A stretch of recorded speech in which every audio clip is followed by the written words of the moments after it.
Welcome back to another reading video, scholars. I hope you watched all your videos for yesterday, you did all your assignment, and now we're gonna get started with a brand new day. All right, so you ready? All right. Readers work hard to figure out words. We don't give up after one try. One thing that I want to teach you is if one strategy doesn't work, try another one.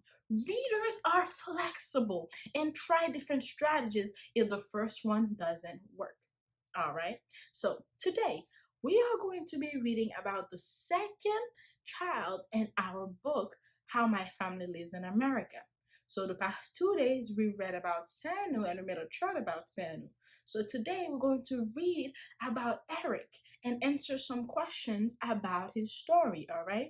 And when we come back in the next video, we'll make a chart just like Sanu's, but this time for Eric, all right? Let me get our book set up and we'll get started, okay? All right, scholars, I have our book set up right here, all right? So we're gonna read it and I'm gonna ask questions. And remember, pay very close attention so you can figure out the answers, all right? Let's get started. My name is Eric. I live in a tall apartment building in New York City with my mommy and daddy and our pet parrot called Peppy. My daddy and all my grandparents came to New York from Puerto Rico. Daddy showed me how to find Puerto Rico on a map. It is an island in the ocean not too far from Florida. Mommy, Peppy, and I were born in New York City. Where does Eric live? And who does he live with? Yes, he lives in a tall apartment building in New York City with his mom, dad, and parrot. Where does Eric's family come from? Remember, there's two answers to that question. You see, his dad and all his grandparents are from Puerto Rico. His mom was born in New York City. And where is Puerto Rico? Yes, it isn't too far from Florida. It's an island. And at the end of this video, I'll show you on a map real quickly where Puerto Rico is, okay? Let's keep reading. When daddy comes home from work, we play our favorite sport, baseball. It's hard to catch the ball when I wear my heavy winter jacket. Last winter, mommy and daddy took me to Puerto Rico for a vacation.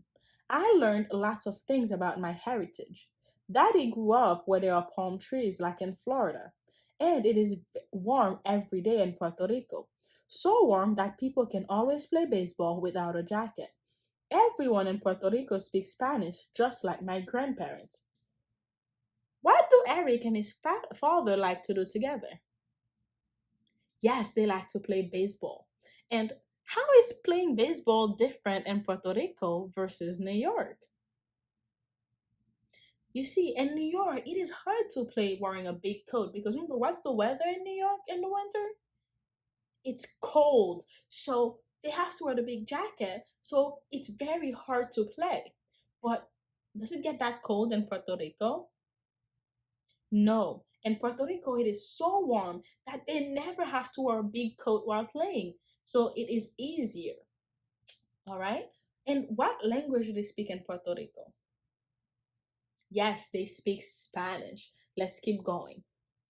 In our home, we speak two languages, English and Spanish. Even Pepe speaks English and Spanish. My friends Irma and Glenn speak Spanish too. They come from another island called the Dominican Republic. If you come from a place where the people speak Spanish, you are called a Hispanic. We call ourselves Hispanic Americans because part of us is Spanish and part of us is American. In my city, there are lots of Hispanics from many different countries, but they all speak the same language, Spanish. Sometimes Irma and Glenn stop by to help me with my chores. We clean beans, then we set them in a pot of water overnight to make them soft. Then mommy shows me how to crush garlic for sofrito, which is a mixture of Spanish spices that will go into the bean pot. What two languages do they speak in their house? Yes, they speak Spanish and English. What does it mean to be Hispanic American? You see, when you or your family come from a place that speaks Spanish, you are Hispanic. If you have this background and you live in America, you are Hispanic American, okay? What are some of Eric's chores? There were two that he mentioned. Yes, he cleaned beans and he crushed garlic. All right, let's read our next page. The next night, mommy, daddy, and I have our favorite dinner, arroz con pollo y habichuelas. It's rice with chicken and beans. Mommy and I are good cooks. What is the family's favorite dinner? I know Miss Liffer probably butchered how we say it in Spanish, so if you want, you can say it in English. Yes, it's arroz con pollo y habichuelas, or rice with chicken and beans. All right, let's read our next page. When my parents are at work, my mommy's mommy, Nana Carmen, takes me shopping at the carniceria, rhymes with Maria, the Spanish meat market. I get to pay. Muchas gracias, the grocer says to thank me. To answer, I say, de nada, which means don't mention it. So, how are Eric and his grandmother when they are grocery shopping? Let's try to describe how Eric and his grandmother go grocery shopping. So what's the name of the place that they go to? Yes, they go to the carniceria. And who gets to pay? Yes, Eric gets to pay. And what does the grocer say to say thank you? Can you say it with me? You ready? Muchas gracias. Yes. And how does Eric say don't mention it? Yes, he says de nada. Let's read the next page. And there's a lot of Spanish on that page, but Miss LeFleur is going to do her best, okay? My Nana Carmen visits me every single day. At bedtime, she comes to our home just to kiss me goodnight. Sometimes she shows me her tiny hurts so I can tell her my special Spanish healing poem. Sana, sana, sana. Si no te curillas hoy, te curillas mañana. Which means heal, heal, heal. If you don't heal today, you'll heal tomorrow. Then I say my prayers to my guardian angel, just like my mommy and daddy did when they were little. Nana Carmen says the guardian angel watches over children and keep them safe while they sleep. Are Eric and his grandmother close? And how do you know? Let's see. In the story, they tell us she visits him every day and come over just to kiss him goodnight. And he says special healing poems for all of her hurts. So would you say that they are close? Yes, they are very close. And all those were the reasons why we know they are close. All right, let's read the next page. When mommy is home from work, she plays Spanish music on the stereo. Then my friends, mommy and I dance to merengue. When we hear the music, we shake our hips and move to the beat. 1, 2, 1, 2. In Spanish, we count like this: uno, dos. How do Eric and his family dance to Spanish music?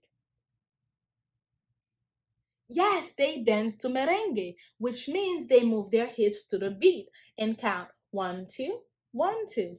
Okay, let's read our last page of Eric's story. All right. In my family, next to baseball, we love Spanish dances best. When my madrina, that's my godmother, stop in for a visit, she dances with us. Sometimes Daddy, Nana Carmen, and my friend's mommy join in. And Peppy sings merengue. So, how does Peppy participate in the dancing? Yes, he shouts merengue whenever they start dancing. All right. So that's where we're stopping with our story for today. And we just read about Eric. So I'm gonna go get us some maps so I can show you where Puerto Rico is. And then I'll give you a mission for today. All right. Just give me one moment. So, scholars, just like I promised, I'm going to show you Puerto Rico on the map. And while we're looking at that, we can also see where the Dominican Republic is, all right? So, remember in the story, it says it's not too far from Florida. So, up here, we see Florida. And you see where it says USA. So, this little part right here is Florida. When we go down here, we find Puerto Rico. So, right here is Puerto Rico, and the capital is San Juan. And over here, you can see the Dominican Republic that his friends were from, where Eric's friends were from. And did you know that right next to the Dominican Republic is where Miss LeFleur is from? Haiti, right here. All right. Let me get our mission for today ready, and I'll let you know what it is before I let you go, okay? So, are you ready for your mission for today? Yeah? All right. Here's your mission for today. As you read today on RazKids, remember to be flexible and persevere to try different strategies until you figure out a word, all right? Don't give up. You guys are smart. You can figure them out, okay? So that's your mission for today. So are you ready? Yeah? All right then. Get ready, get set, go.